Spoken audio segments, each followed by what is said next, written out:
YouTube, y'all, we come with 3 disturbing true sleepover horror stories. Truthfully, I have never went to a sleepover. Do dudes do that? Like, that's a dead. That's me being dead serious. Do dudes like go to sleepovers? What?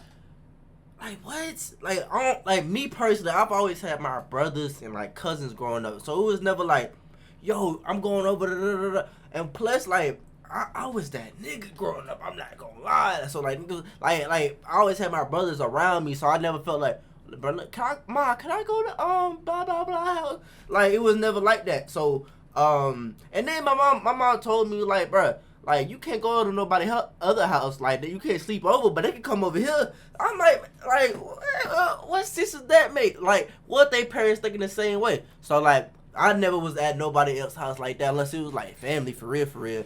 But y'all, how y'all been? What y'all been up to? You feel me? Like, we on the road to 500. Hey, shout out to y'all. Y'all been showing me love. Look, I love y'all. I love y'all boys and girls. I can't forget about y'all. But look, man, I'm gonna try to prepare for this video, man. These horror stories always get me. I didn't come with the blanket today, so look. Hey, go easy on me. Go easy on me. Alright, let's go ahead and get to the video. Welcome new subscribers, new people. Let's go. Shit. This video is sponsored by SCENTBIRD. SCENTBIRD is a monthly cologne and perfume Man, I ain't gonna lie, he fucked up the move. I was actually prepared. Well, why is going on for to go get my blanket? Subscription service that delivers the latest perfumes and colognes for just $17 a month. You pick a scent, you get the subscription, and you receive your fragrance. Oh shit. It's that simple. This month I received Kinetic by Toomey, North Atlantic Right Whale by Sanctuary, and No. Casual Hangouts. Always go on their website and take their quiz, which will tell. Alright, let's go. As y'all can see, my room is very organized. When I was a kid, before we lived in Texas. Nigga, let me talk. Nigga, damn. As y'all can see, my room is very organized. Like I always keep my, like, I'm a very organized person. But let's see what the video. We lived in a home that had this huge backyard in Georgia that made me feel like the most popular kid in class. Anytime playing outdoor games or sports was ever an idea, my backyard would be the spot to go, since we had a 2-acre backyard. The backyard was surrounded by woods on 3 sides. It also had many trees throughout the yard, a trampoline in one corner, a hot tub, a big detached 3-car garage, and an above-ground pool. For a middle class. Whoa! Wait a fucking minute, sir. Wait a minute. When I was a kid, before we lived in Texas, we lived in a home that had this huge backyard in Georgia that made me feel like the most popular kid in class. Anytime playing outdoor games or sports was ever an idea, my backyard would be the spot to go, since we had a 2-acre backyard.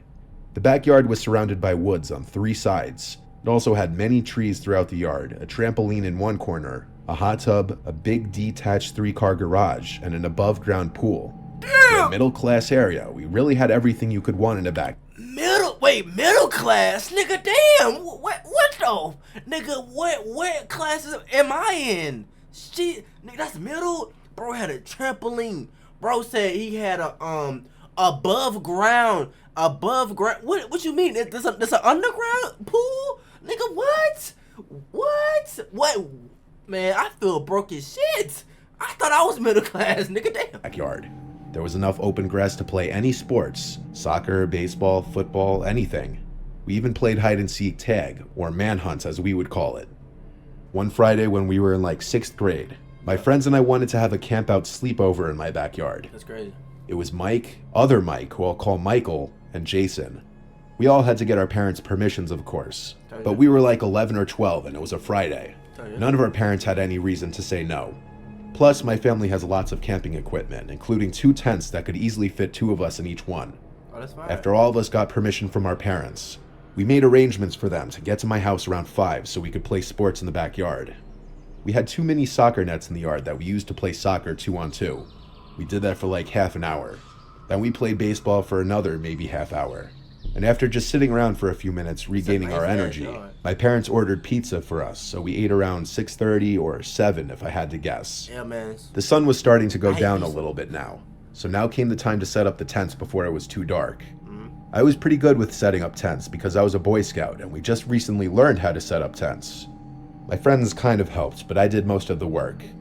By the time they were done, it was decently dark out.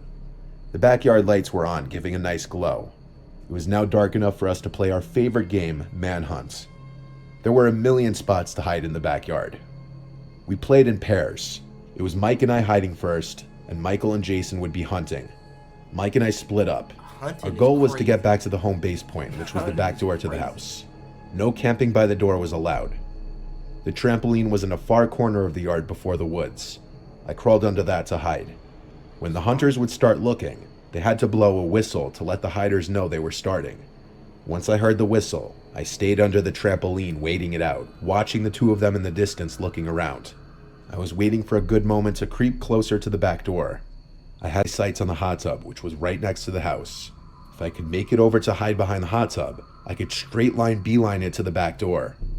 So when both Michael and Jason had their backs to me looking in different areas of the backyard, I sprinted towards the hot tub, and just as I got right behind it and ducked down, I heard one of the trash bins on the side of the house almost topple over, and then I noticed the motion detecting light on the side turn on. The hot tub was by that corner of the house, but it wouldn't have triggered that light. I went to peer around the corner to the side yard, and I saw a tall person dressed in dark clothes speed walking away in the direction of the woods before entering the woods. It wasn't my dad. I ran to my friends and called the game off, then went to tell my dad about it.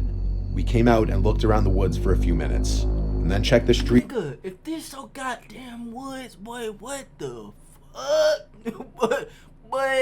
But it look like mass murders was fucking, man, what? Man, ain't no way I'm living by some woods. Like, personally, like, I love nature. Gangster. Like, but still, like, you think I'm finna be in this? Shit. Boy, what, man? I love my life. Look. Like, you know how, like, y'all ever been a place where it's just, like, you just get bad energy? This give off demonic and fuck that. This is demonic.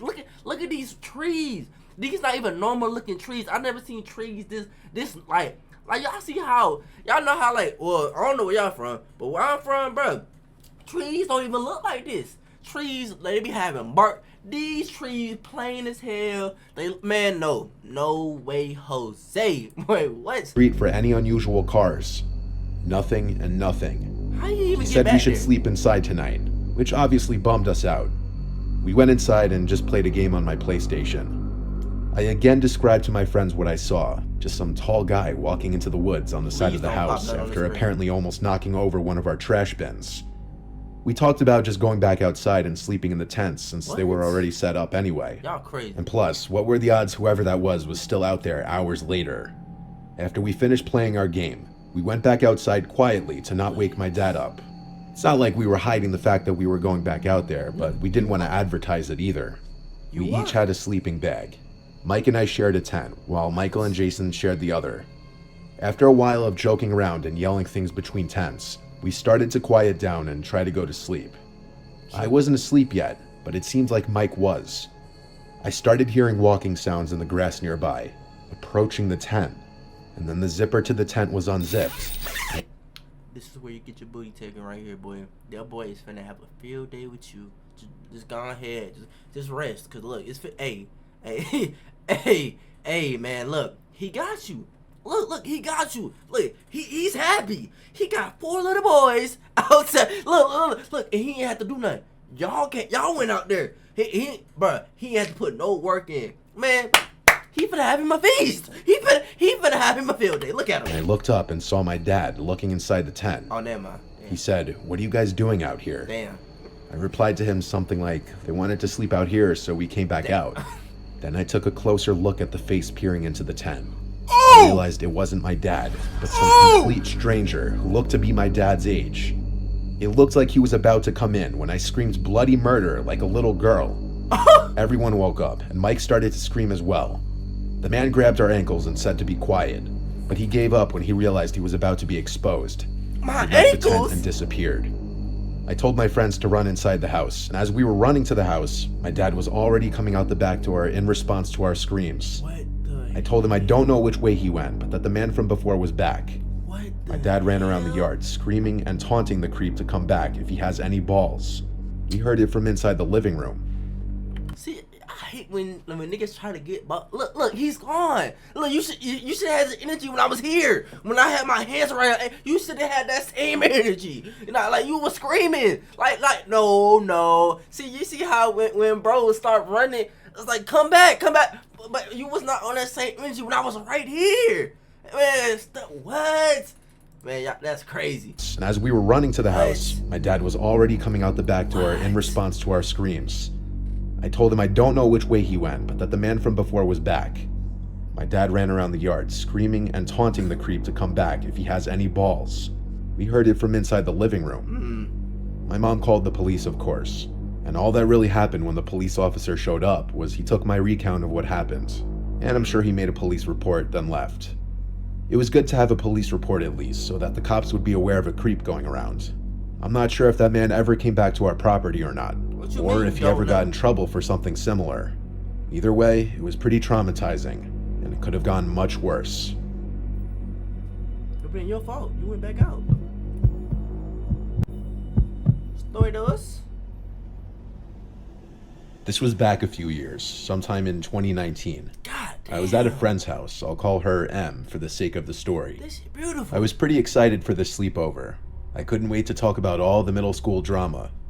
Now, something you might want to know is M's house was deep in the woods. I mean deep. Anywhere you looked, there was woods, and their nearest neighbor was about a half-mile away. Can't go. But on the backside of her house was a cliff that led down to the ocean. The night at M's house started off pretty good. Our friend Sam was there too. We played Truth or Dare, Hide and Seek, and other teenage games. It was getting pretty late, but we decided to go on a walk down the gravel road that led to the other houses along the way. We asked her mom, and she said yes, so we started walking. After another 10 to 15 minutes, we saw a man who was walking on the other side of the street towards us. At first, we weren't thinking much. Maybe this dude was just taking an evening walk as well. But something that didn't seem right was that this man was wearing pretty thick clothing. I'm talking, it almost looked like snow gear, and not to mention it was pretty warm out. At that moment, it was like 60 degrees outside. We all looked at each other. Hold up.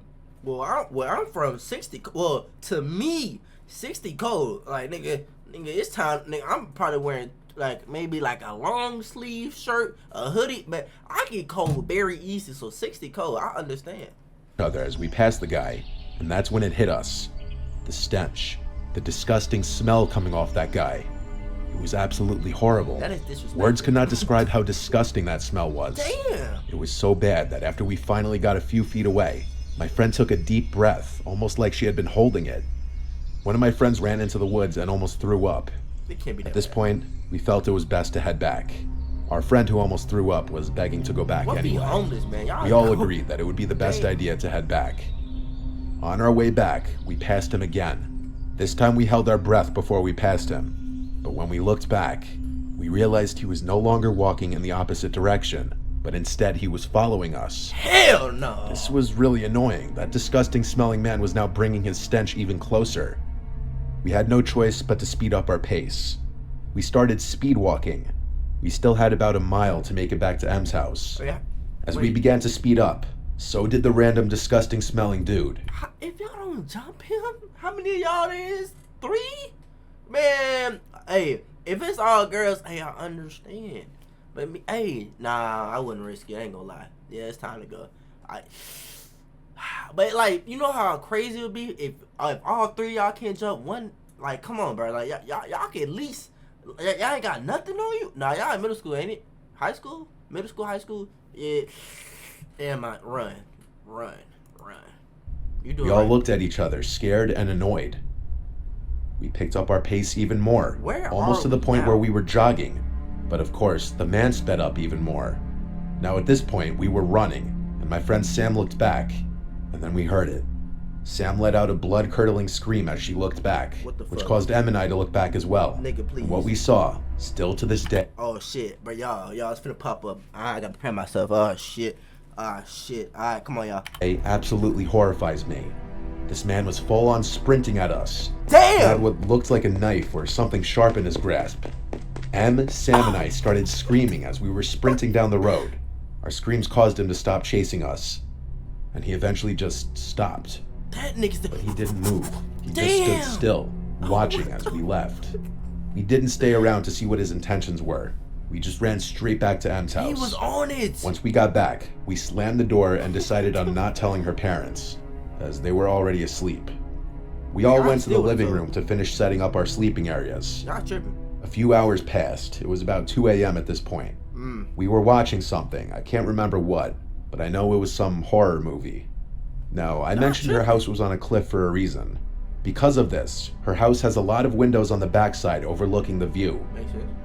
I was sitting on one of the couches that was set up right at the window.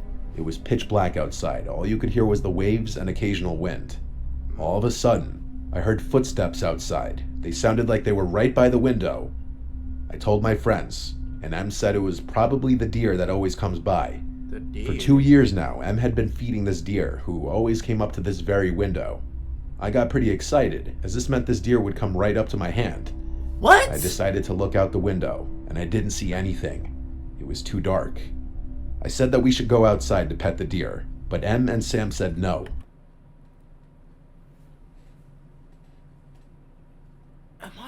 Am I out of my mind? This don't even make mathematical sense. This don't even make logical sense. So you finna go, it's dark. You just said you went up to the window.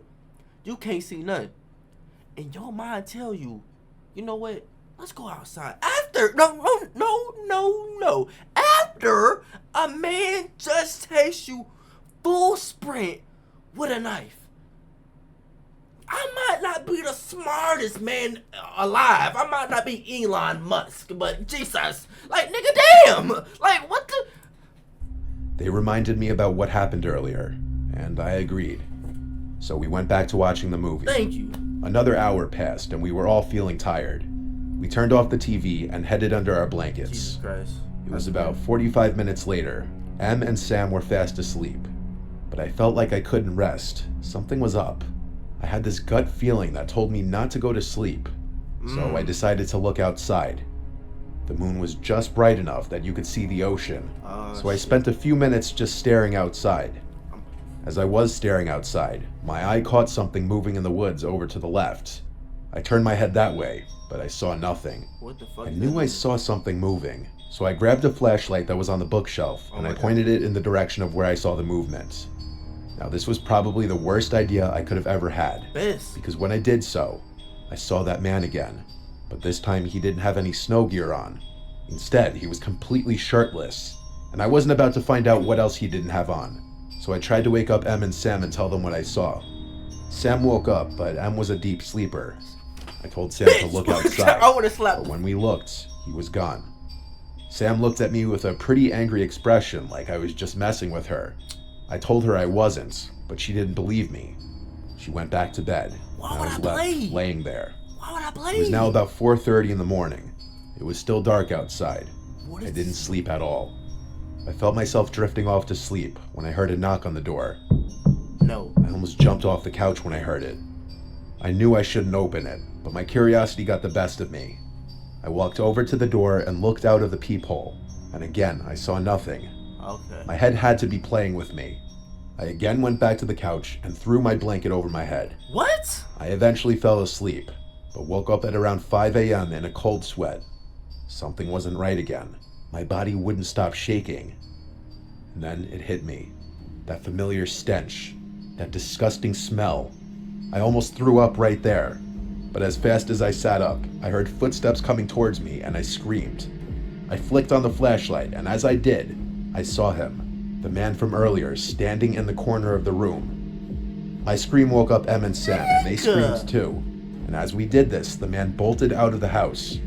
Em's mom and dad came. Nigga, I ain't gonna lie. I'm not saying, like, how the hell you get in the house and you scared? Like, what the fuck? Like, what was the plan here, sir? Sir, like, what? The execution was terrible. You entered the house. Like, was you just, like, what? What was the plan? You was in there. What type of, what? Oh. I swear to God, man. He was there. Like y'all. I'm just thinking about all the planning, the time that went into the executing his plan to get in this house, and he just left. Like what? You didn't plan for this? Running down the stairs. And after a few minutes, we told them everything that happened. M's mom called the cops while M's dad walked down the road with a shotgun. What was y'all at? The parents? After that, once the police arrived and got all of our stories, I went home. My parents didn't tell me much when I got home. They hugged me for what felt like hours. And from that moment, I wasn't allowed at sleepovers anymore. Only now, years later, did I finally realize just how bad everything was. The police eventually found the guy. And inside that old shed we were daring each other to go into were 5 dead bodies. Damn! And that stench that was on that man's body was the smell of decaying flesh. And if things didn't go the way they went, in the end, my friends and I would have ended up in that shed. Damn! RP. I work in risk management for a big bank in Manhattan. Story. They in the city. I've met a lot of cool people through this job. I go out to happy hour all the time with my coworkers. In 2019, a new guy named Sebastian was transferred to our office. Jesus Christ. I met him on his first day in the office. He seemed very sociable and talkative, and he'd always be laughing and smiling. That's how they get you. He went out to happy hour with us that Friday, and he truly was the life of the party. Always talking about all of his experiences, all the places he's been and things he's done. There was not a dull moment with him. Eventually, Sebastian and I became friendly, and we went out together once in a while on weekends. I came to realize the more I got to know him that a lot of what he said may have been fabrications. Big cat. His stories about all these beautiful women he allegedly got with, all these stories of hanging with celebrities. Yeah, he's lame. I started to just take everything that he said with a grain of salt. But I kept hanging with him because he was just easy to hang out with and kind of funny. Sebastian one day invited me to go with him and his sister to their condo in St. Pete Beach, Florida. His mom is very wealthy, owning a place in Beverly Hills, Colorado, and St. Pete. Okay. She wouldn't be at the condo this particular weekend, so Sebastian said it would be fun. I invited my little brother to come along too. We all took the same flight. I met Sebastian's sister at the airport. She seemed pretty interesting. Hard to explain, but she was a bit quirky. The condo was actually decently nice. It had 3 bedrooms. I'd never been in a condo with 3 bedrooms before. Sebastian and his sister took a room each, so my brother Tyler and I shared a room. I told him if we meet any girls, he's sleeping on the couch though. Since we landed late, it was past beach hour. We went out to some beach bars which were pretty cool. It was a bit of an older crowd. Sebastian was getting really drunk really fast though for some reason. It was a chill vibe. I wasn't sure why he was downing shots. I had to tell him to slow down when he started getting aggressive with people.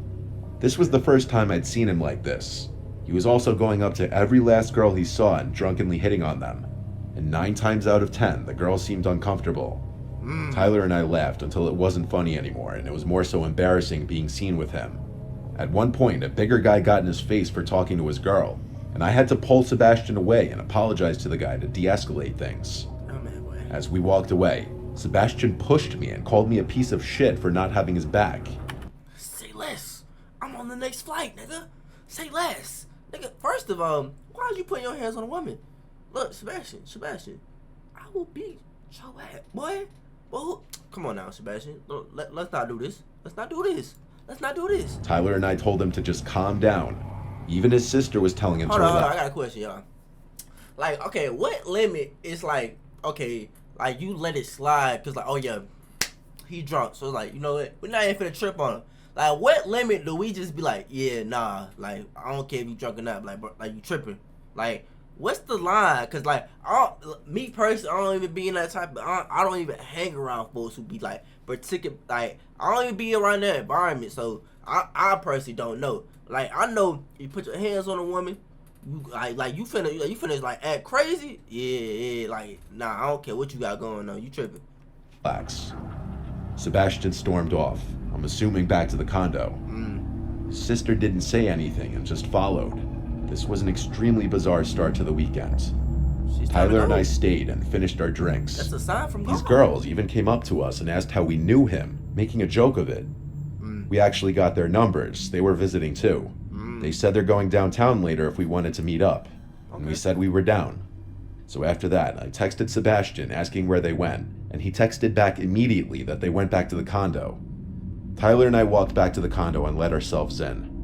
We expected Sebastian to be angry, but instead, the second we walked in, he jumped off the couch all excited like, with a big smile on his face, saying, "Are we going out tonight or what?" He was still definitely really drunk. I told him, yeah, we should chill out here for a bit first though. Then I told him about the girls' numbers we got. Sebastian asked how many girls, and I said 2. His smile disappeared.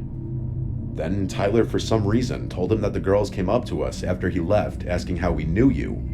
I think he was saying it as a joke, kind of trying to playfully rip on him a bit, which was a mistake. Sebastian stormed away into his room and literally slammed the door shut. I was realizing he must be extremely bipolar or something. I was getting off vibes now, from both of them. Weird ass boy.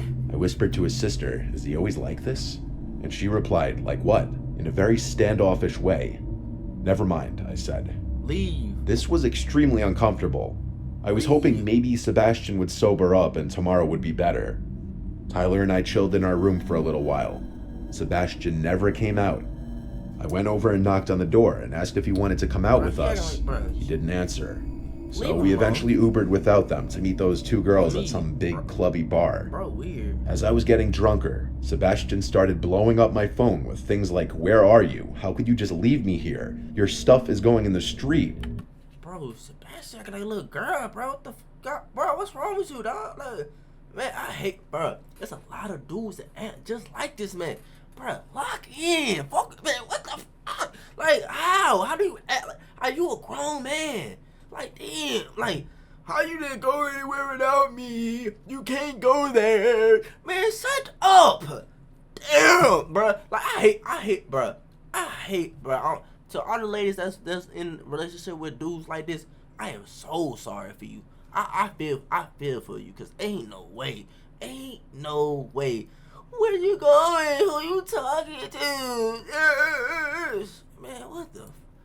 "Don't come back. I don't know why I invited you here." Say less. I showed Tyler and the girls, and everyone was concerned. For Something what? was wrong with Sebastian, and he was showing it now. Leave him alone. As much fun as we were having with the girls, we had to Uber back to the condo before Sebastian really did something stupid. No, bro. It's When we got back, Sebastian was just sitting on the couch alone, looking at the wall. Good. I asked if he was okay. No, He looked at me, then looked away and said, "Yeah, hope you had fun." I did. Then he got up and went to his room and shut the door. You Whatever. sorry. We went to bed. Tyler and I just stayed up talking to each other for like half an hour about Sebastian and about life in general. Then suddenly, we heard footsteps on the wood floor outside. We stopped talking. The footsteps came over to the door, then stopped. We both heard it. I spoke up to Tyler on the top bunk, whispering that Sebastian is right outside the door. He whispered back, "I know." He must have had his ear up to the door or something, listening to us. We didn't say a word. A literal 5 minutes go by before we heard his footsteps walk away from the door. Then we heard him talking outside. He was laughing and saying stuff, but we didn't hear his sister saying anything. I wanted to see who he was talking to, so I crept over to the door and opened it. I looked into the living room, which was dark, but I saw Sebastian in the corner leaning on the wall with one hand and his head down. He was laughing and talking to himself. I heard him say, "Joe is always such a stupid bitch," and then he laughed Who again. the fuck is Joe? "My name is Joe." Oh, I closed the door quietly and went back to the bottom bunk. I whispered to Tyler what I just saw, and his response was simply, "What the fuck?" I told him we should leave tomorrow morning and get a hotel. you should leave now, nigga. Leave now, like, bruh. I don't know if it's like the black in me, but like, if I go out my room and the person that I'm staying with is in the living room, posted up like this, I'm leaving. What are we talking about? Like, he's like, what? Why are we? Man, this crazy. Hey, man, I don't know what's up with y'all. Y'all move completely different from how I move. Like, I would have been like, once you told me once you told me I'm out of the, like, there's nothing to be talked about. Like, I would have been got my shit, bro. Like, what? And he agreed. Like, what? What? We tried to go to sleep, but the talking and laughing outside went on for another 10 to 15 minutes. Damn. When it finally stopped, we heard the footsteps come outside the door again, stop for a minute, then go to his room, and then we heard his door shut. Finally, we felt comfortable going to sleep. Jeez. By now, I was shot. I fell asleep pretty quickly. But I woke up probably only 20 minutes later. I sat up, knowing something woke me up. I looked at the door, and in front of it was Sebastian standing there. I jumped and said, "Yo, what are you doing?" He then lunged at the bed, screaming, trying to apparently strangle me, yelling, "You're a piece of shit." Tyler had to grab him off of me and throw him into the corner of... Sebastian, I would rearrange your face so fucking differently. You gonna need plastic surgery, my nigga. What the fuck is you doing, bro? bro, who you putting your hands on? I swear to God, man, I swear to... the room. Sebastian yelled, "You suck, Joe. I invited you here just for you to shit on my life and talk shit about me to my sister." I, of course, tried to calm him down and rationalize, but there was no rationalizing with crazy. No. We packed our shit and called an Uber to a hotel, where it. we stayed until Sunday, then flew home. Bro, what? I saw Sebastian in the office the following few weeks, but he always avoided talking to me or looking at me. And he eventually transferred to a different office, probably because of me. What? Sebastian seemed cool and normal at first, but he was an example of a very sick, damaged person deep down. That night we spent in his condo absolutely terrified me. Thank you to SCENTBIRD for sponsoring this video. Shout out. Check the links below. But nah, man. First of all, why is you linking with somebody like from work that you barely even know anyway? Like I don't know. Like maybe I gotta like really trust people. Like I just don't trust people. Like you gotta give me a reason to trust you. Like, and even then, I'm still questioning you. Like I don't know you. Like maybe like it's just like I just can't have new friends, bro. Like maybe I'm just like that. Like hell no, like we could be associates, my nigga. Like, but friends, like, oh, let's hang out here. For what? For what? No, nah. Maybe I just move different. Maybe that's just me. I don't know. But man, y'all, I hope to God y'all ain't never end up in no situation like this, man. If y'all ever have, let me know down in the comments. I want to know. But look, make sure you like, comment, and subscribe. And I'll see y'all next video. We out. Yeah.